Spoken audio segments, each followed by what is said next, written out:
We hear a lot of perspectives on the Mankind podcast. Inclusion of a guest is not an endorsement of their views, and the opinions expressed here do not always represent the mission or values of the Mankind Project USA.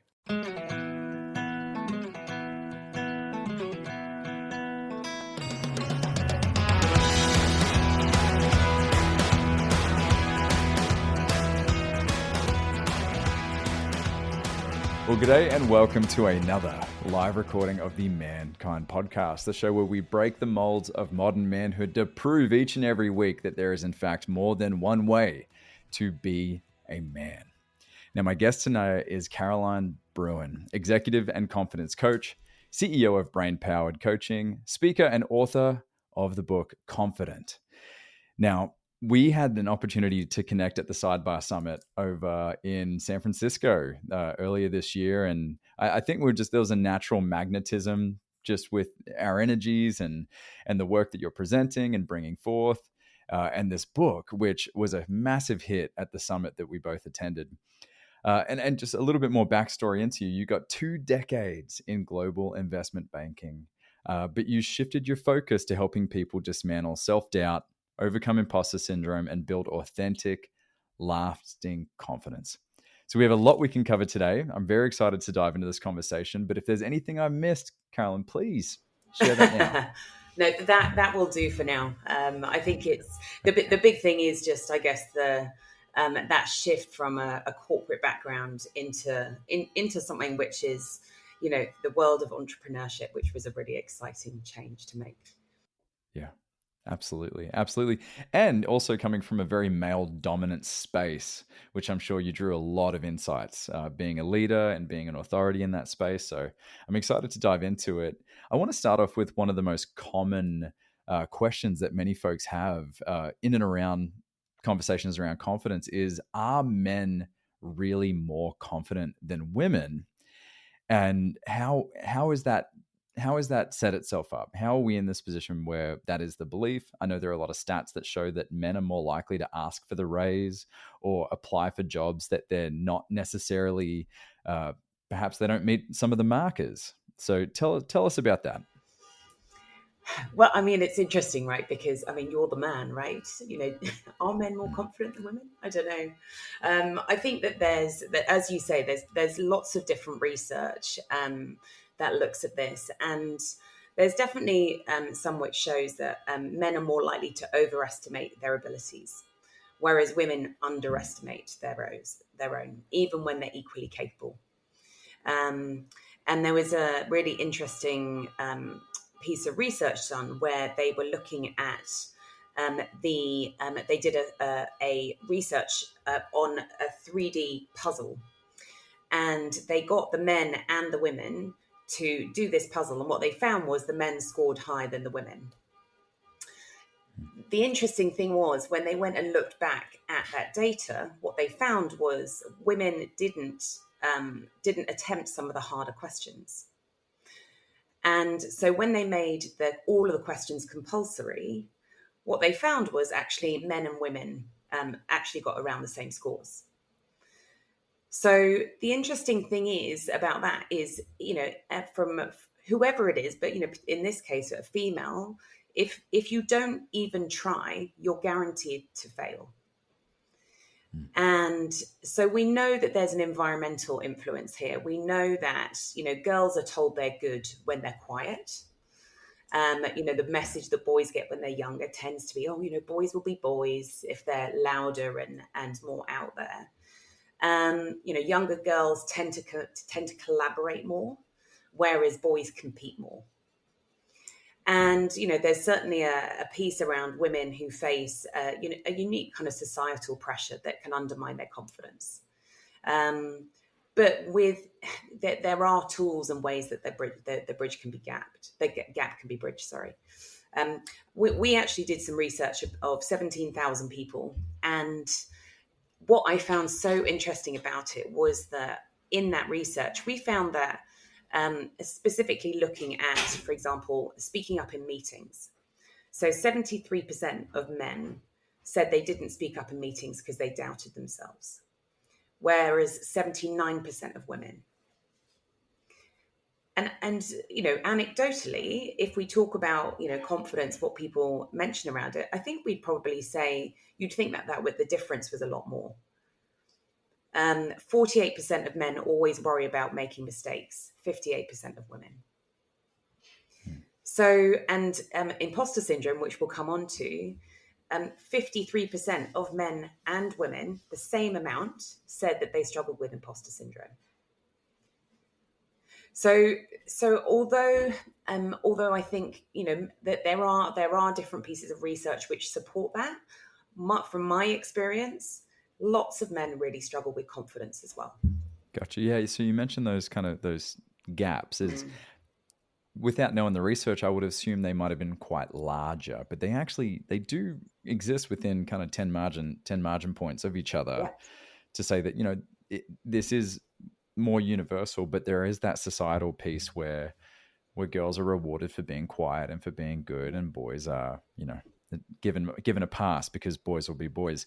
That's really insightful and really interesting, because as a father of a daughter, a 2-year-old who is just absolutely coming into her own with her confidence and her bravado and her big personality, she's singing, she's dancing, man, I never want to do anything but just expand that and pour gasoline on that fire. And so how can I'm asking this for me, and then this could be a broader question for the audience, how can I support my daughter in her growth, and in turn other women in my life, so that they're not being kind of put into that category, or that getting boxed in a way, to really help them step into their confidence and show up in the best ways possible? Yeah. The thing is, we have a natural negativity bias.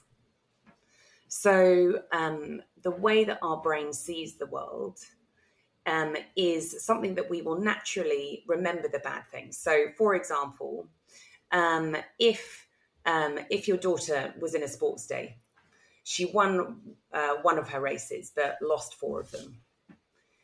It's about really focusing on the positives rather than allowing the negatives to come up. Because the thing is that we with this natural negativity bias, it's helped us to survive over time. And it makes us overestimate risks and underestimate our abilities. So the thing is, we can wire our brains to see the world in a different way. And what I would really encourage people to do, and it's whether it's for kids or the women in your life or for yourselves, is celebrate the small wins. Because we have this natural negativity bias, we tend to remember the things that have gone wrong, not what's gone right. So actually saying to her, okay, well, what are you proud of today? Rather than, so-and-so was being mean or whatever. It's like, what are you proud of? What went well? Talk to me about your strengths. And actually really getting them to focus on that side of things. What it does is start to rewire your brain to look for more of those. Yes. That makes a lot of sense, because that is a muscle in many ways. Precisely. Currently, what are you proud of today is pooping in the potty. That is the milestone. Whatever it is. Yeah, exactly. And she gets a lollipop and she'll walk around the house with her little tray. Yeah. And we celebrate and we make it big and we make it a huge milestone. Yeah. And so, okay, so it sounds like we're trending in the right direction. But yeah, I think that's a universal experience, that it's so easy to think about the small, little tiny things that really may not equate to a bigger whole, as opposed to the victories that are along the way. Yeah. I had a client just on the job hunt, and was working with him through the process, and he just got a fantastic position. And his summary of it was, oh, well, I'm very fortunate. I'm very fortunate to know the person who gave me the introduction. And I'm like, hold up just a second. The amount of work you did, not just in our session, but before them and in between, was huge. Challenging stories and narratives, and then setting intentional time to apply for certain positions and intentionally set up coffee chats. And success is leaving clues here. Don't discredit the work that you put in. And I believe the universe will conspire in your favor when you set certain things in place, right? Well, and this is the thing. I think I like to talk about the 5A model, because confidence is a bit like an iceberg. What we tend to focus on is, when we think about confidence, is your abilities and your attributes. So how good am I at my job? What kind of skills do I have? And then attributes, things, whether it's physical attributes, am I a tall person, body language, or mental attributes. And the thing is, there's underneath the water, a big part of confidence is awareness. And exactly what you're talking about, Brandon, it's that, am I aware, am I actually acknowledging of all the amazing stuff that I've done? Because if you don't acknowledge when you've put in all that work, what your brain starts thinking was, hang on a minute, I did all that work, and actually, it wasn't enough. I didn't get any credit for it. So maybe I'm not enough. And your confidence falls.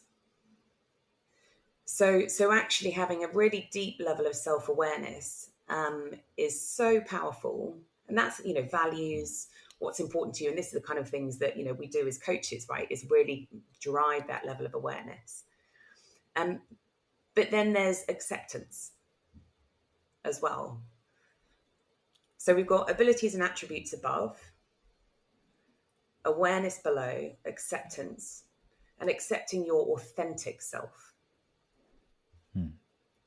Not trying to be someone you're not.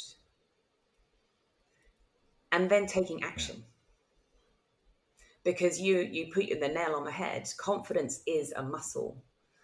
And we need to push ourselves outside of our safe zone if we're going to start to believe more and more that we can do more, and start to beat that kind of negativity bias. Yeah. I'm really thankful. The 5A model, I love that. So abilities, attributes, awareness, acceptance, and action. Okay, I like that. Because, I think there is, you talk about men generally being a bit more overconfident, and I can put my hand way up high on that front because before Sidebar, probably my last 2 hired positions, like I rocked the interview. And then when I got into the position, I was like, holy moly, like there are some real gaps here.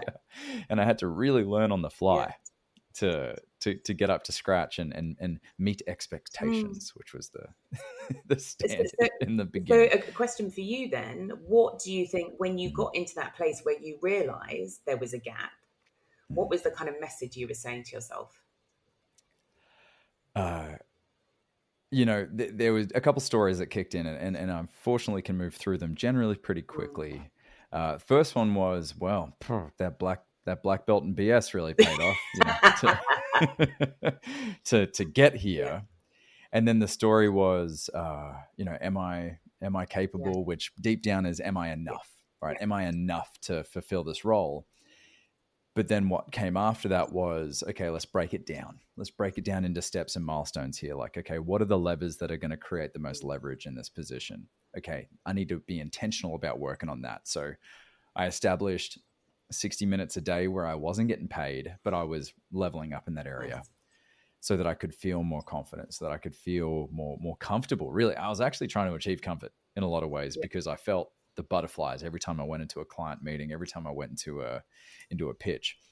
But it was that training, it was that intentional getting the reps in that really created the change to where I could finally feel like my head was above water in a lot of ways. And then the authenticity followed, I believe, because it was like, okay, I'm safe. I can let myself out. Nice. Is there a particular order here with the 5As, or is it kind of a multi-tiered approach? Oh, that's a good question. I think because instinctively, I think awareness would be the starting point. Yeah. It's the awareness, acceptance. Once you know yourself, you then need to accept who you are. And from that place, taking action. The thing is that there's absolutely it's continuous, right? The action piece is coming all the time. And what you were just talking about there, what I heard was, a bit about the abilities piece. there's something called the confidence competence loop. The more confident the more competent we get, the more confident we get. And that's just a very basic, way of thinking about confidence.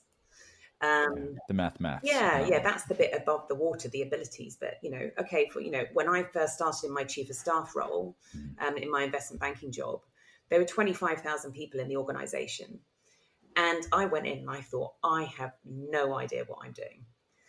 And the interesting thing was, and this is such a key part of the neuroscience to understand, I went into a fight-flight mode. And my prefrontal cortex shut down. I started making really stupid mistakes. And it was only when I realized this was happening and I assumed that I was close to getting, just, oh dear, sorry, Caroline, it's not working out. I actually went and spoke to my boss and said, look, I know that I'm not doing well. And he said, Caroline, you're doing a brilliant job. We're so happy. And it was like a switch flicked in my mind, because that fear shuts down your prefrontal cortex, which gives you the problem solving, which gives you that all of the things, all the ways to learn. And from that place, I was flying, and I was able to become much more competent in my role. Yeah. But the thing is, if you're so terrified, or if you're in an environment, and this is really important for leaders to understand, if you create environments based on fear, you are not getting the best out of the brains in the organization. Because they're too worried, thinking about how can I protect myself, rather than problem solving, creative thought.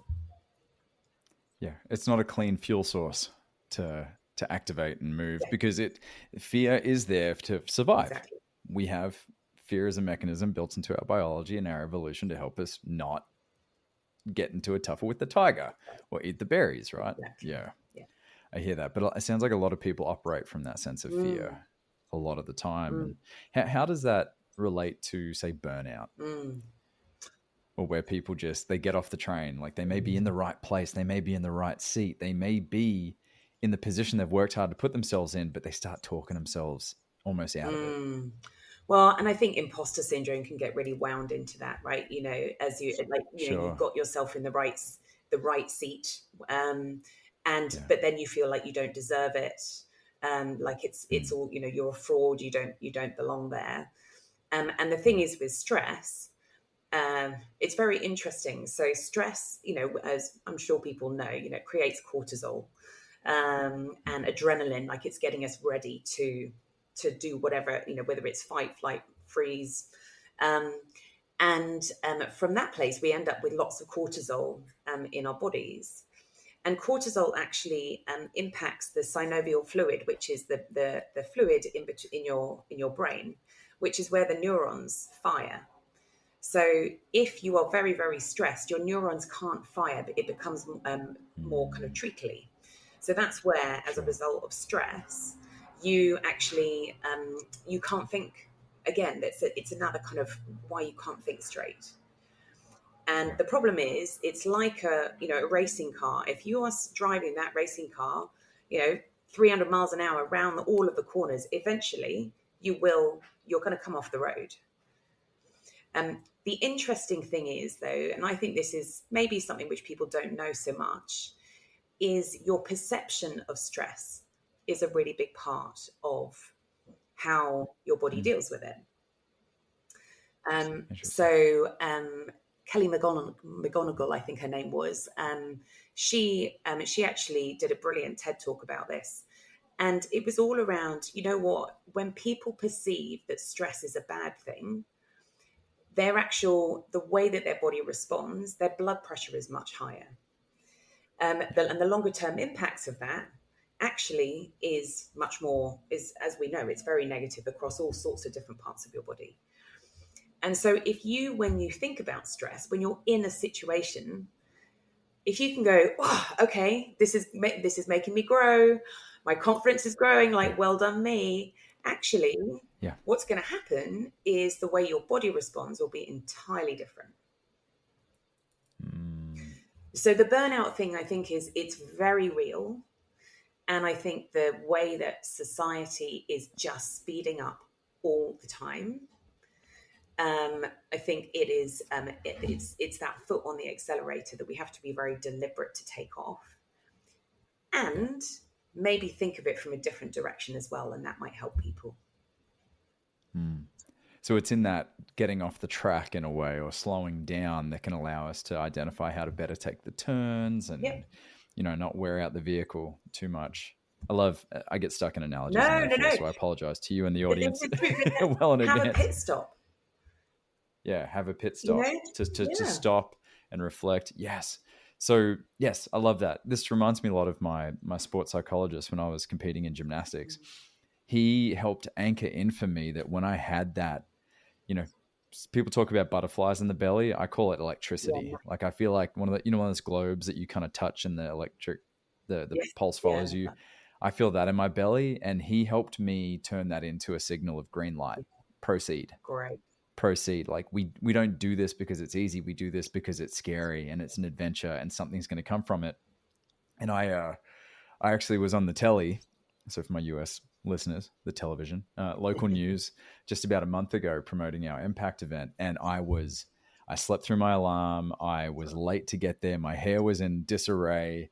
I was exhausted. My kid didn't sleep that night. And bit of TMI, my stomach was not in a good place.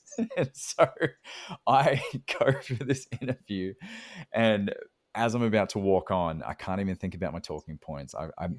But I felt that feeling in my belly, and it was, Brandon, you've been here before. Nice. You've been here before. You're fine. Yeah.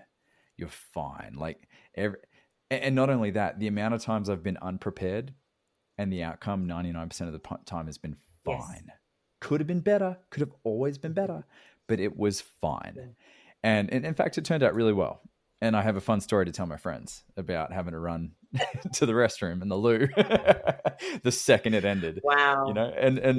It all works out in the end, right? But the takeaway for me, and hopefully for you, the listeners, is like, you're in the arena. If you're getting those signals, if you're getting those, it's like, hey, it means you're doing something meaningful and that growth is occurring, but growth is uncomfortable. Yeah. And I mean, you can reframe it as performance edge, right? It's performance edge. Yeah, you're right. Like, you're pushing yourself. There's also a really interesting piece about the brain, which anxiety and excitement are what's called arousal congruent. Try and say that after a few drinks. Arousal congruent. So if you think about the picture, you're about to go on a roller coaster, and your heart might be going as you're hearing people screaming as they go round on the roller coaster. Your heart starts beating faster. Your breath might be shorter. Maybe you're getting those butterflies in your stomach, and you're feeling nervous. But at the same time, that could also be excitement. Maybe for your daughter who's next to you, she's really excited about going the roller coaster. And actually her heart's beating faster. Her breath is shorter, and maybe she's got butterflies, but it's the same, anxiety and excitement have the same physical response. So if you can reframe before you're going into whatever situation it is, and as that maybe those feelings come up, and the language that you can use that you might normally use is, oh my goodness, this is I'm going to forget everything, I'm not going to be able to answer the question. Change the language, and change the language to, I am excited about how I can serve. I'm excited about what the outcomes of this are going to be, whatever that language is for you. The research shows that actually that completely changes your level of performance. Yeah. I love that. And that makes a lot of sense. That certainly tracks that at the end of the day, we are in control of the perception of our reality. Precisely. Right? We've set ourselves up to be in these positions, in these places. What's up, guys? Brandon here.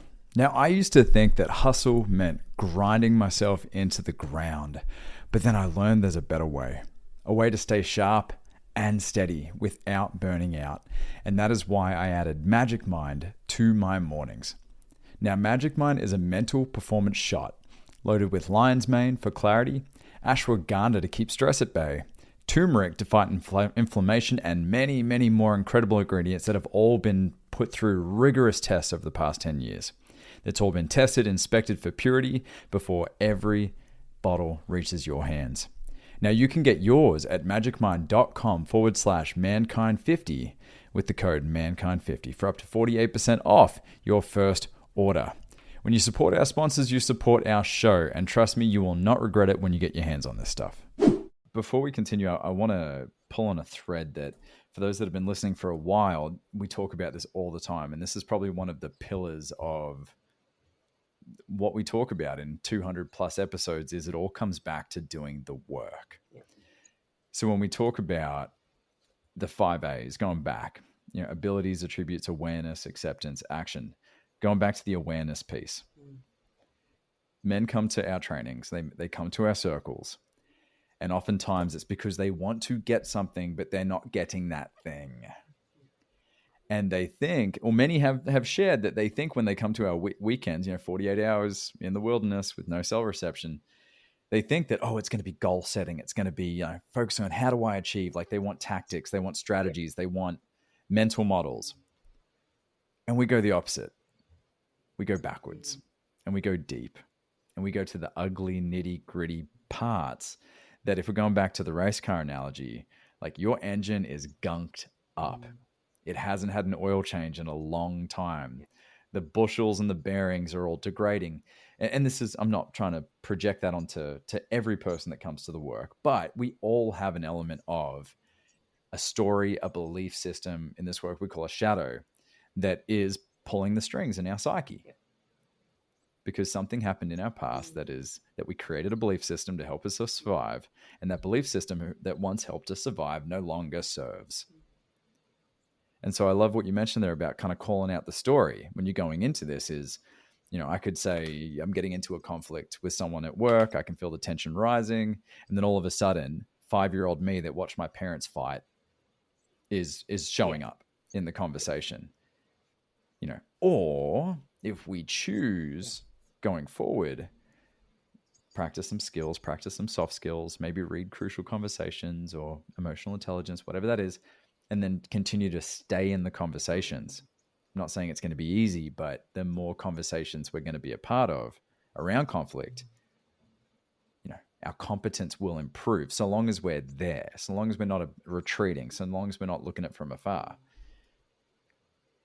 That's what's alive in me right now, and I felt compelled to share just so we didn't miss that crucial piece of this conversation is, if you want to build your confidence, you can't build it on a shaky foundation. Absolutely. Yeah. And I mean, wow, how powerful. I think, the work that I do, I work with, men and women.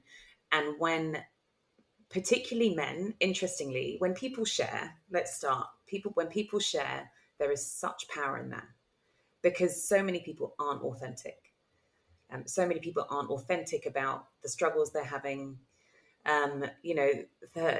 Everyone is struggling in so many different ways, right?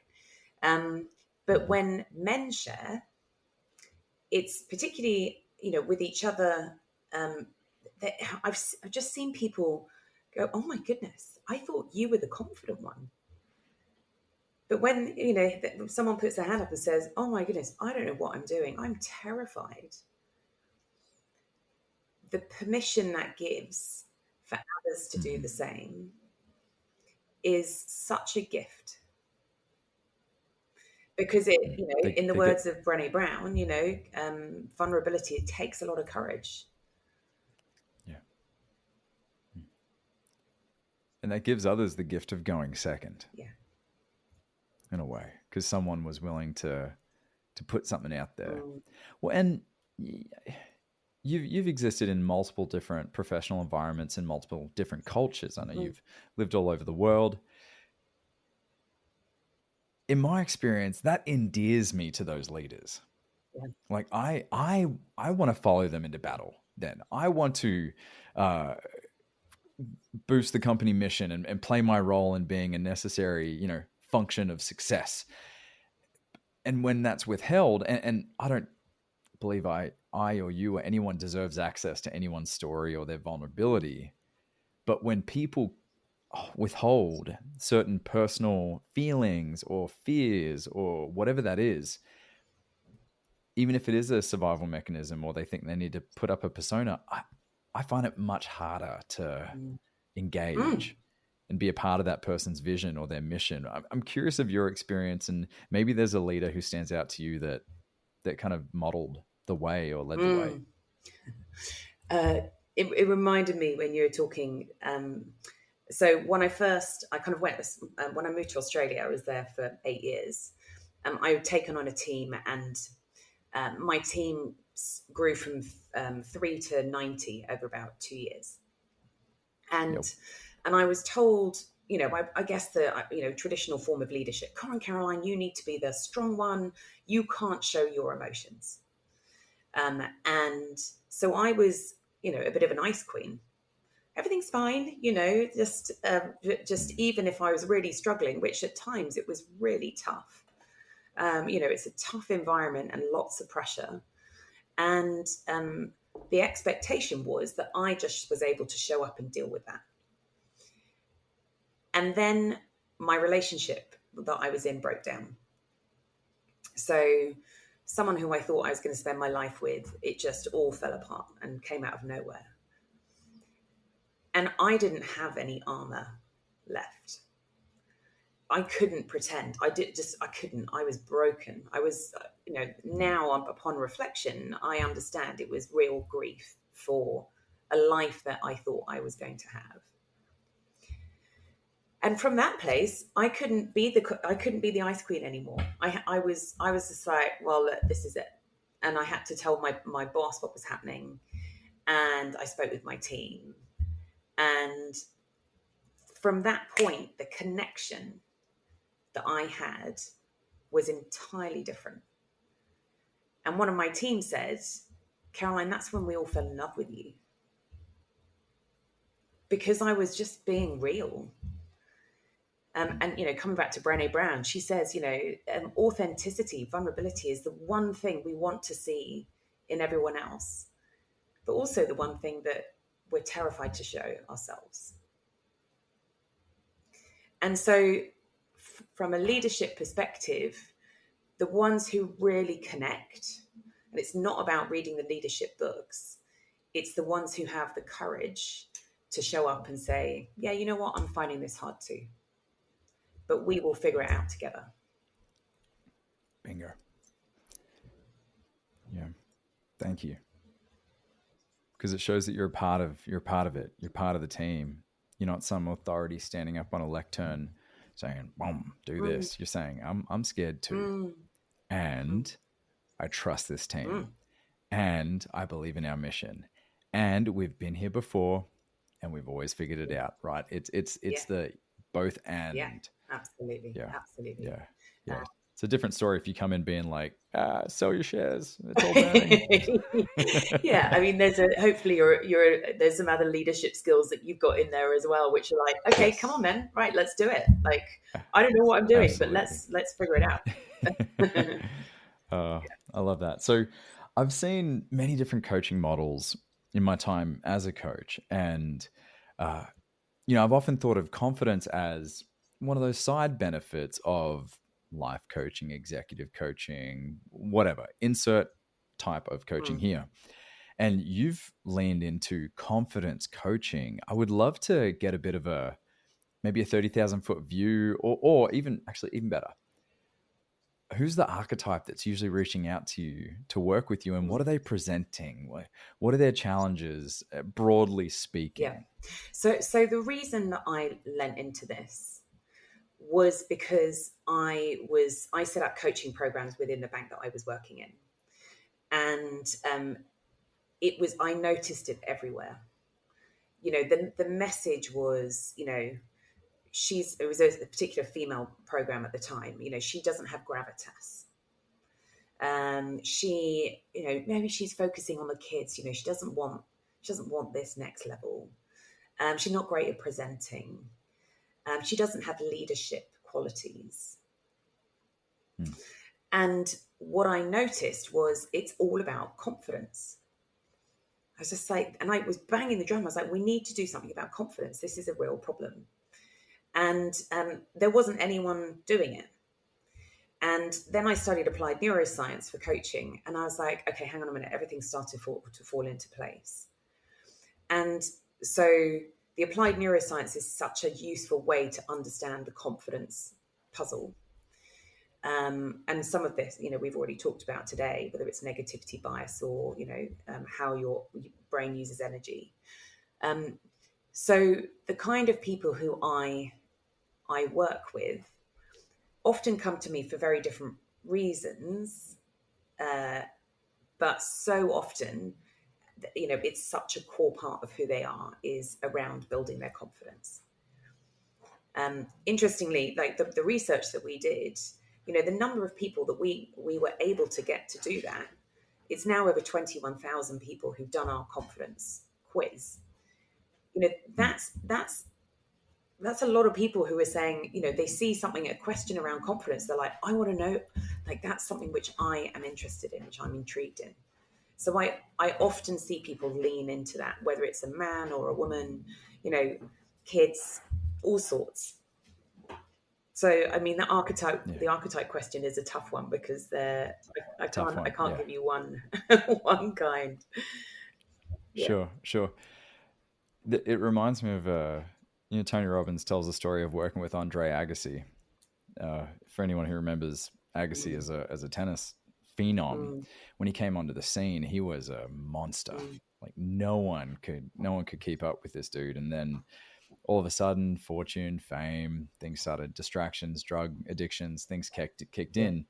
And he was at his lowest when he went to Tony for coaching. And, I'm sure that a lot was covered in the time they spent together. But the story that Tony tells often is, getting Andre to remember a time where he was just on it, in charge, an absolute monster. And he said, what is the story you were telling yourself when you were stepping onto that court? And I'm paraphrasing, but it was something along the lines of, you don't even deserve to be here. Like talking about his opponent. Like, okay. Do you even know who you just stepped onto the court with? Like it was just this absolute alpha kind of energy, which circumstantial. Let's reserve that for our moments we need to perform. We don't have to do that everywhere. But being able to anchor into an experience of having it. And I'm curious if that's a part of your approach when you're talking to people. It's like, where are areas where you are very confident and know that you're the same person? Yeah, totally. Well, and it's it's that language, right? I mean, if the radio that you are playing in your head all the time is you shouldn't be here, you're not good enough, why are you here? Look at what you've done, judgment, that kind of negativity. Of course, your confidence is going to struggle. We have something called the reticular activating system in our brain, which is like a filter. And it's shaped by our thoughts, our beliefs, and what we identify with. And so if the thoughts, beliefs, and what we identify with, if that is negativity and you're not good enough and all of those things, it's going to look for evidence of that in the world. And this is why this is the reason, positive affirmations, there's a very good scientific reason behind them. It's not just, I love Agassi, that's next level. But it's not just a nice thing to have. It's not just a woke thing. What it's doing is shaping your reticular activating system. So if you're saying, I am strong, I am resilient, I can do this, I've got courage. The more that you're saying that to yourself, the more your brain's going, yeah, okay, cool, all right, well, this is coming down the track at me, no problem, I can deal with it. So we need to be really aware, comes back to the awareness piece. What's the radio that we're playing to ourselves all the time? And what's the story? Exactly. Do we need to shift the channel? Yeah. Oh, I could talk to you for hours upon hours. And so I was thankful we got to spend time on the Segway tour together, Don't going tell around the anyone you're on bay. a Segway tour. Oh my goodness. Hey, no, I'm gonna put a flag in the ground right now. Absolutely. All right, Segways are not reserved for geeks. No, All right, I'm with you. even though I am a geek. All right, it was. I mean, we lost some troops along the way. I tell you, there was one moment that Segways start going in directions, bodies are flying everywhere. It's dangerous. Like it was. High risk It is sport. dangerous. I tell you, Absolutely. it's pretty intense. And the Midway margaritas had nothing to do with that. Again, that's the secret juice of a Segway, right? Yeah, exactly right.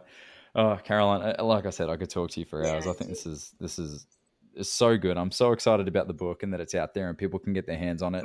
So where can folks get their hands on it? Of course, show notes are going to be, the links are going to be in the show notes. So yes, tell us about the book, your mission, what your ultimate goal and dream is for it, and where people can get their hands on it. Yeah, so the book is called Confident, How to Be Confident Using the Secrets and Superpowers of Neuroscience. And the idea is that it's a roadmap for transforming your mindset and living with real courage and authenticity.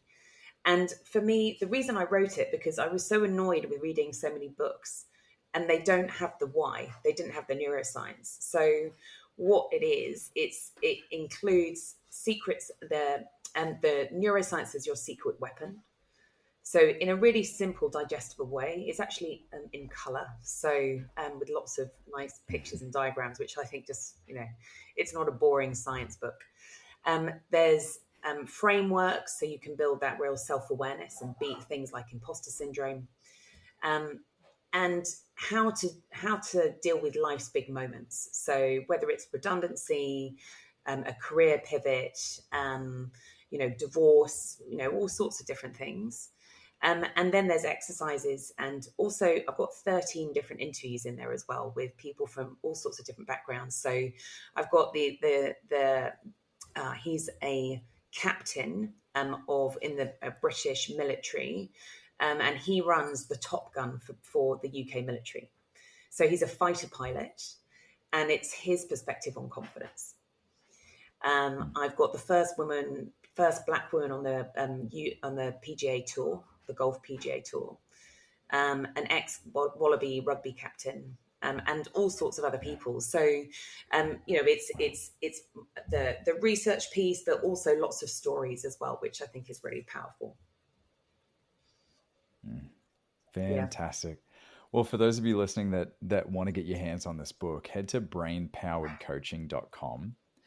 There are links there that you can find out more about Caroline. You can find out more about her coaching, and links to the books are going to be there. I can't wait. That order, it's on the way. It's going to be in my hands in about the next 2-3 days. And yeah, I can't wait to share with you my takeaways, my insights from it. And of course, just huge thanks for coming on and taking the time to share about your research, about your experience, and talking about a topic that, we probably haven't spent enough time talking about in the 4 years since we've brought on this show. Because I know that a lot of you listeners and a lot of men who come to the show are looking to get your mojo back, or looking to take your competence and your confidence to another level. So that's a good marker I'm going to remember. So thank you, Caroline. You're most welcome. Thank you. Yeah. And of course, the greatest thanks goes to you, the listeners, who show up each and every week for deep, courageous conversations where we dive into those taboo topics that most aren't willing to go to. So, of course, thanks goes to you for this, the Mankind Podcast, the show where we break the molds of modern manhood to prove there is, in fact, more than one way to be a man. What do you say, Caroline? Have we done that today? Oh, absolutely. Nailed it. Yes, thank you. And absolutely. When guests follow with, I think so, it's no, we know so. Absolutely. We know so. Fantastic. Well, thank you. And to you listeners, lots of love. We will see you next week. This has been another episode of the Mankind Podcast, produced in association with the Mankind Project USA. We have been your host, Boyson Hodgson, and myself, Brandon Clift, and we want to thank our guests for joining us today and imparting their wisdom from their experiences in this amazing journey called life. If you want to find out more about today's guests and support them in their mission, You can find links to them in the show notes. Now, if you have found gold and insights that you believe could benefit your loved ones and those you care about, be sure to share it with them. And of course, we are always grateful for a rating and review of the show on iTunes. Now, above all else, we've got to thank you, the listener, because through your attention and your support, you have made it possible for us to let men all over the world know that they are not alone and that there is more than one way to be a man. And if something in this episode has touched you, then perhaps it is the call to action to get involved in men's work. With live trainings happening constantly and in-person trainings happening all over the world, the Mankind Project definitely has something for you. Now, if you've enjoyed the music in this episode and all of our episodes, be sure to check out Jim Donovan and the Sun King Warriors. I have links to them in the show notes. And lastly, just know, what it means to me to be a man is completely different than what it means for you. That is the beauty of this journey. So if you are looking for guidance, support, and community as you begin to unpack and dive deeper into your men's work journey, then you know where to find us. Same place, same time, next week. Lots of love. We'll see you then.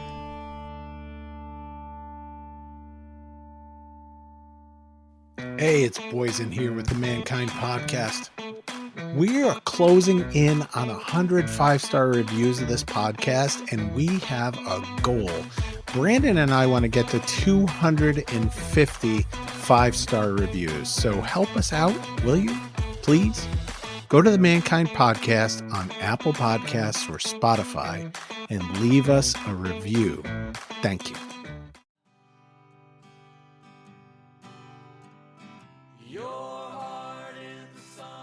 Hey, it's Boysen. On the Mankind Podcast, we've brought some incredible guests on to talk about the importance of doing the work to improve our mental and emotional health.